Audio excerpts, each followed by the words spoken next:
আলহামদুলিল্লাহ বাংলাদেশের হয়ে সবসময় জার্সি পরে যখন খেলে এটা প্রাউড ফিল করি সবসময়। ওই দিক থেকে আলহামদুলিল্লাহ যেহেতু বড় মঞ্চ বিশ্বকাপ, এটা আরো ভালো লাগতেছে যে দেশকে আরো ভালোভাবে সার্ভিস দিতে পারবো ইনশাল্লাহ।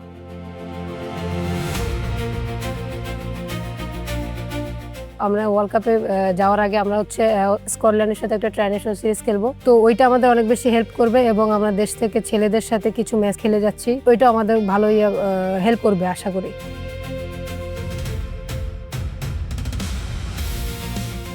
প্রত্যেকটা ম্যাচে চ্যালেঞ্জিং হয়, যেহেতু বড় মঞ্চ, চ্যালেঞ্জ অবশ্যই থাকবে, বড় টিম থাকবে, তো আমরা চেষ্টা করি চ্যালেঞ্জটা আমরা নেওয়ার জন্য চেষ্টা করি সব সময়, তো ওই প্রিপারেশনটা নিয়ে আমরা চলে যাবই।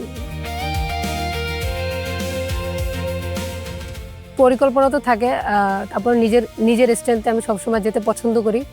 ওই দিক থেকে যে ব্যাটারদের বড় ব্যাটার যেটা বললেন যে পরিকল্পনা, ছোটখাটো পরিকল্পনা ওদের বিরুদ্ধে রেখেছি, বাট তারপরে নিজের স্ট্রেংথে সব থেকে যাওয়া বেটার অপশন আমার কাছে মনে হয়।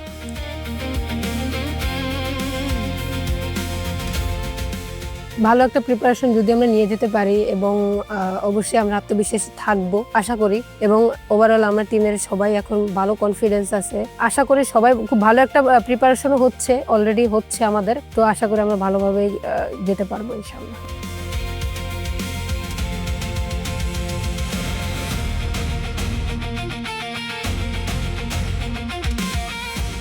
দোয়া করবেন, খেলা দেখবেন এবং সাপোর্ট করবেন অবশ্যই।